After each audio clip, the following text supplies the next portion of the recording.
Welcome to April's Market Update, brought to you in cooperation with this sponsor. Let's take a look at residential real estate activity in your area during the month of April. The number of active listings was down 11% from 1 year earlier and up 22% from the previous month. This recent increase reflected a larger selection of homes for buyers to choose from. As you can see, the median listing price for the month was just under $120,000.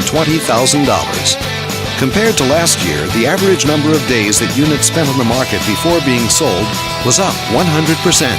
This higher number of days may signal a slowdown in the local inventory turnover rate. The median sale price was just under $100,000. The number of units sold increased 100% year over year and increased 100% month over month. These figures may indicate that buyers have been taking advantage of opportunities in this market. Thanks for watching. We hope you use this information to make smart, informed decisions in your upcoming real estate transactions. Feel free to contact us for more information or further assistance.